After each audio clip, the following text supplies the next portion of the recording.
Hare Hare, Hare Krishna, Krishna Krishna, Hare Hare.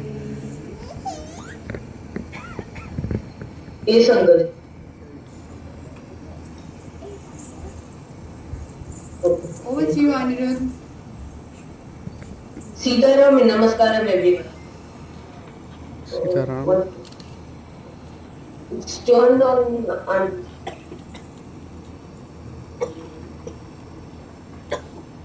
Uncle, it's turned on.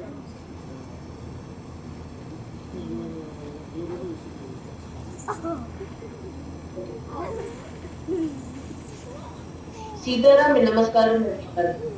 My name is Aniruddh and I'm going to talk about my topic, Sita, the Nitya Anupayani. Guru Brahma, Guru Vishnu, Guru Devo Maheshwaraha, Guru Sakshat Parabrahma, Tasmai Sri Gurave Namaha. The epic Sri Ramayana was written by sage Valmiki, which is a blessed story of Rama, Sita, Lakshmana, Hanuman, and many lives which portrays how a man should live his life following dharma and using his power in the right manner. There are so many characters in the Sri Ramayana which had shown us how to lead our life following dharma. Of these, Sita Devi is one of the most important and inspiring ones. With the blessings of Lord Sri Rama and my Gurus, I try to humbly submit why I am inspired by Sita Devi. Sita is the incarnation of goddess Mahalakshmi, the wife of Mahavishnu. She always follows Sri Mahavishnu and is known as Nitya Anupayani. The main purpose of Sita's incarnation is to be an instrument in helping Rama to kill demon Ravana, the ten-headed king of Lanka. To achieve this objective, Sita had to cooperate with Rama in every phase by becoming his wife. To explain this, Valmiki Maharishi said as follows in Balakanda. Ramasya Daita Bharya Nitya Prana Samahita Janakasya Kuli Jata Devamayiva Nirmitaha Sarvalakshana Sampanna Narinam Uttama Padu Sitabhya Anugatara Sheshinam Rohiniyata. Sita, the best one among ladies, who possesses all the best qualities of an ideal lady, born in Janaka's family and became Dasharatha's daughter-in-law. And she is the loving wife of Rama, who followed him to the forest just like There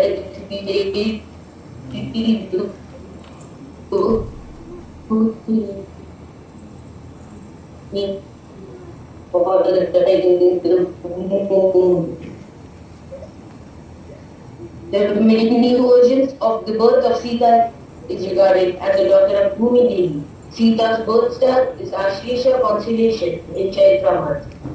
When Sita reaches adulthood, Janaka announces Virya Sulika with the condition that Sita would marry only that person who would be able to sting the Pinaka Dhanush, bow of Shiva.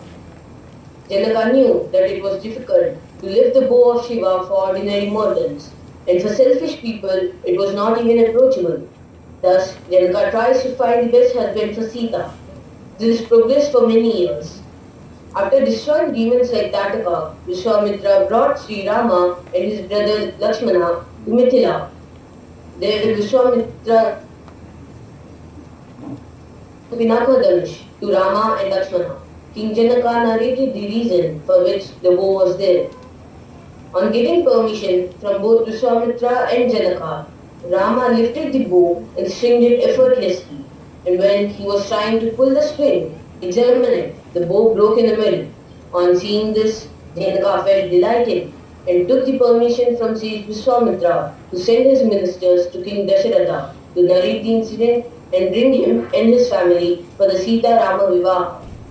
King Dasharatha reaches Mithila along with his family and ministers, keeping their Kulaguru Vasishta in fled.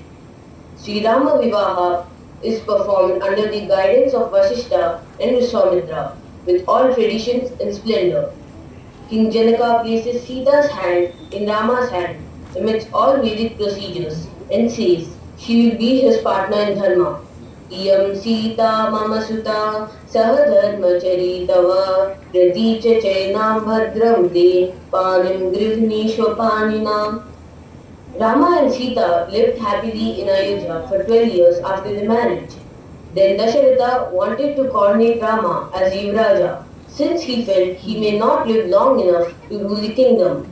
Unfortunately, Kaikeyi, one of the wives of Dasharatha, was ill-advised by her maid Manthara to stop this coronation.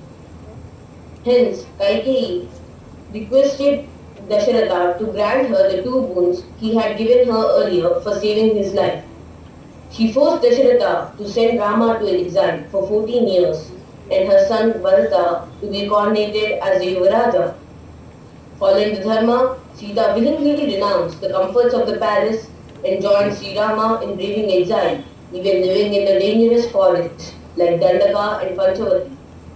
They spent some time happily together, but on one inauspicious day, a Rakshasi named Surpanaka, the sister of Ravana, saw Rama and asked him to marry her. As Rama already took her home to be only married once, he refused to marry her. She then went and asked Lakshmana to marry her. He also refused, saying he was just a servant of Sri Rama. Enraged, Surpanaka charged to kill Sita, but Lakshmana cut off her nose and ears. Surpanaka went and informed Ravana about this incident. He wanted to attack immediately to avenge this incident, irrespective of the warning given by Maricha about his defeat by Rama twice. He asked Maricha to transform himself into a golden bear and distract the brothers while he abducted Sita. The Panchavati forest became the scene for Sita's abduction by Ravana. Ravana kidnapped Sita, disguising himself as a Brahmana mendicant, while her husband was away fetching a magnificent golden deer to tease her. Some versions of the Ramayana describe that Sita takes refuge with the fire god Agni, while Maya Sita, her illusionary double, is kidnapped by the demon king, Ravana. Jatayu, the vulture king, who was a friend of Dasharatha, tried to protect Sita, but Ravana chopped off his wings.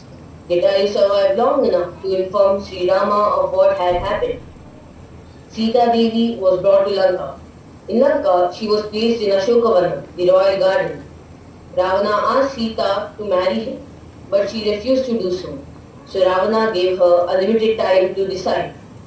Though Sita could have destroyed any Rakshasa herself, she waited for Rama to come and take her. Ravana tried to use all sorts of appeal to allure her to submit to his wishes, but Sita Devi refuses, comparing him to a grass twig. This highlights the exemplary character of Sita Devi and her devotion. Hanuman, after traveling 100 yojanas, located Sita Devi in Lanka and consoled her, explaining that he is a messenger of Sri Rama and had come on behest of Rama and Sugriva to search for her and offers to take her back to Sri Rama immediately. She refuses it. Should only take her. Hanuman informed Rama about the situation in Lanka. Rama and the Vanara army, led by Sugriva, reached Lanka and fight Ravana and his army. Finally, Sri Rama kills Ravana. Rama sends Vibhishana to bring Sita to his presence. As Sri Rama expresses doubt, Sita asked Lakshmana to prepare fire and requested Agni to prove her fidelity by entering into it. Agni Deva validated Sita Devi's Patidharma twice. यदि अस्ति पतिशुश्रूषा यदि अस्ति चरितं तपः यदि चास्ति एकपत्नीत्वं सीतो भव हनुमतः. This was the first incident where Agnideva confirmed Sita Devi's Patidharma by not burning Hanuman's tail.